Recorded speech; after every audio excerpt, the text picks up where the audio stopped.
नमस्कार, खबर हिमाचल से में आपका एक बार फिर से स्वागत है। मैं हूं आपके साथ शिवानी। वाशिंगटन एप्पल पर आयात शुल्क 70% से 50% करने का कांग्रेस सरकार ने विरोध जताया है। खुद हिमाचल प्रदेश के मुख्यमंत्री सुखविंदर सिंह सुक्खू ने इसे बागवानों के खिलाफ बताया और इससे हिमाचल के सेब के अस्तित्व पर खतरा करार दिया। इस बीच हिमाचल बीजेपी के सह मीडिया प्रभारी करण नंदा ने कहा कि सरकार जनता को बरगलाने की कोशिश कर रही है।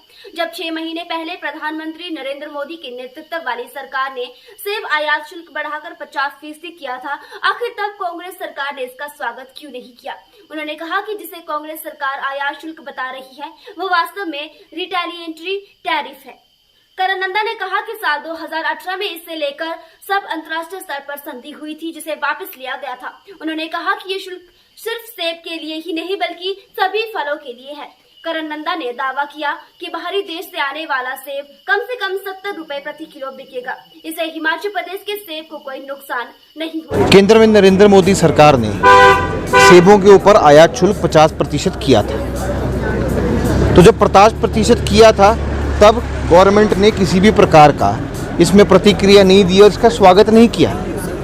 और उसके ऊपर जो है फ्रेट और टैरिफ जो है वो अलग से लगना है। और अगर आप देखो तो जो अन्य देशों से सेब आने लगा है, जो आपके अफगानिस्तान और बाकी जगह से आता था, उसके ऊपर जो है अब सेब जो है वो मिनिमम प्रति किलो 70 रुपए का होगा।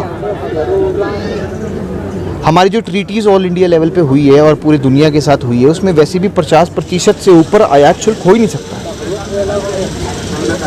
ये बात कर रहे हैं 20% इसमें आयात शुल्क कम हो गया। पहली बात मैं बताना चाहूँगा, इसको कहते हैं रियलिटी टैरिफ। ये रियलिटी टैरिफ जो है वो 20% कम हुआ है, ना कि आयात शुल्क की बात करी है। आयात शुल्क में देखें तो ये पहले 70% लग रहा था और अगर 20% आप कम कर देंगे तो 50 ही लग रहा है। तो अन्य देशों को भी 50 ही लग रहा है। तो कांग्रेस सिर्फ इसका मुद्दा बना रही है। दूसरा मैं आपको बताना चाहूँगा, देखिए कि जिस प्रकार से सेब इंपोर्ट हो रहा है, सेब इंपोर्ट जो है वो रुकेगा नहीं। 50% अभी भी है, सभी देशों से 50% है और अभी भी चल रहा है। उसके ऊपर टैरिफ अलग है।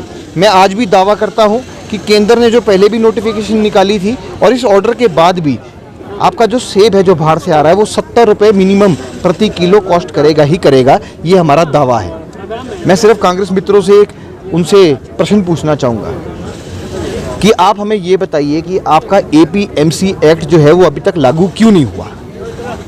उसके अंदर 3 बड़ी डिमांड्स हैं। उसमें एक तो काटन की डिमांड है कि काटन क्या होता है, वेट के हिसाब से सेब बिकेगा, ग्रेडिंग कैसे होगी। वो APMC एक्ट का जो आपने वादा अपने मैनिफेस्टो में किया था वो लागू तो हुआ ही नहीं है। कहाँ है वो वैन्स जो आप बोल रहे थे कि कोल्ड स्टोरेज वैन्स, जहाँ CA वैन्स जो है वो हर जिले में चलनी थी, वो तो कहीं दिख ही नहीं रही है। आप बोल रहे थे सप्लाई चेन को सुदृढ़ करेंगे किसानों के लिए, वो सप्लाई चेन सुदृढ़ होती दिखाई नहीं दे रही है। आज भी जो है बागबान किसान जो है वो सड़कों पे है। कभी आप जो अपने रेट नहीं तय कर पाते हैं, ज़्यादा करते हैं, कम करते हैं कि आपके जितने भी रेफ्रिजरेटर वैन जो उसमें किराया लगाएंगे आप आयात में, आपकी पॉलिसीज़ कोई क्लियर नहीं हो रही। APMC में जो बागबानी है, बागबानी का पैसा लगातार जो है वो आड़ती के पास फंसता रहता है। वो केस पेंडिंग है, उसमें कुछ नहीं हो रहा है, उसकी कोई ठोस नीति नहीं आ रही है। आप इसका जवाब दीजिए ना। सेब का तो ऐसा है कि आपको अच्छा नहीं लगेगा तो आप अपने यहाँ पे वैट बढ़ा दीजिएगा, आपने डीजल पे बढ़ाया है यहाँ पे भी लगा दीजिएगा, वो तो आपका आंतरिक मामला है। पर आप जनता को गुमराह ना करें। मोदी जी ने निर्णय लिया है वो केवल मात्र सेब के लिए नहीं है, उसमें 21 वस्तुएं और है। और अगर वो ट्रीटी वापस ली है, वो 2018 की थी और अभी वापस 5 साल बाद ली है, उसमें जो है वो अनेकों जो है हमारे को अफसर जो है US के साथ ट्रेड में मिलेंगे। पर दावा ये है मिनिमम 50% आयात शुल्क है और 50 ही रहेगा। खबर हिमाचल से के लिए शिमला से विशाल सूद की रिपोर्ट। नमस्कार।